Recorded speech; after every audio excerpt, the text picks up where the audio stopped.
এই যে আমার টার্কি গুলারে খাওয়ানোর জন্য নিয়ে আসছি মাঠে। প্রতিদিন বিকালে এই মাঠে নিয়ে আসি খাওয়ানোর জন্য।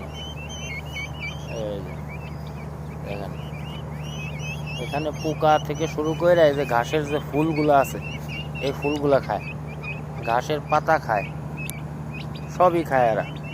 এদের পালা এই একটা সুবিধা, আপনি টার্কি পালতেই পারেন।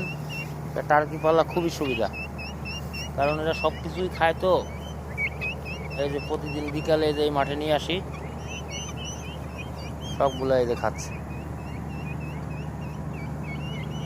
কাছাকাছি থাকো, বেশি দূরে যাও না।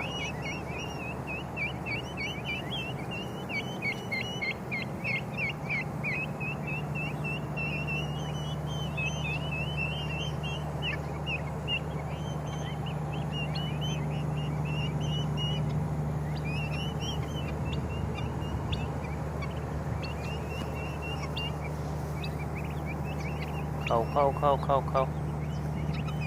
যেগুলো টার্কির বাচ্চা, এটা হয়তো 1.5 মাস বয়স হয় নাই এখনো। এই বাচ্চাগুলোর বয়স 1.5 মাস হয় নাই, 1 মাসের একটু বেশি হয়েছে। আর এখানে বড় আছে কয়েকটা, ওইগুলোর বয়স প্রায় 3 মাস হয়ে গেছে প্রায়। ওই যে বড় ডিম, এটির বয়স প্রায় 3 মাস কাছাকাছি।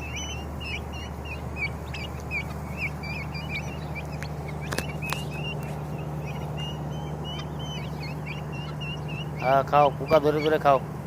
এখানে অনেক পোকা টোকা আছে। এই হলো সুবিধা, আপনি ন্যাচারাল খাবার খাওয়াবেন, তাহলে খুব তাড়াতাড়ি গ্রোথ হবে, একটু বাড়বে, ভালো শক্ত হবে। শুধু ফিটের উপরে আসলে পালা যায় না। যদি কারো জায়গা থাকে এরকম এরকম যদি খোলামেলা জায়গা থাকে তাহলে আপনারা পালতে পারেন।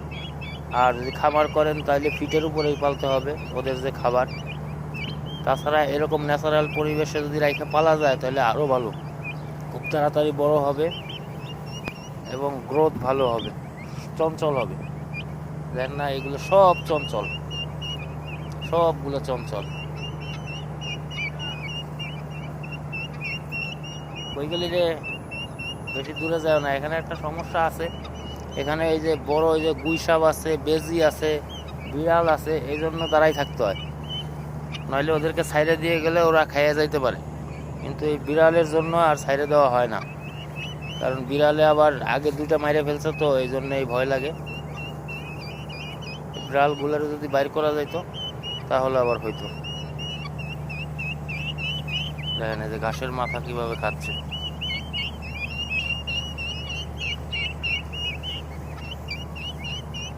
খাও খাও খাও খাও খাও।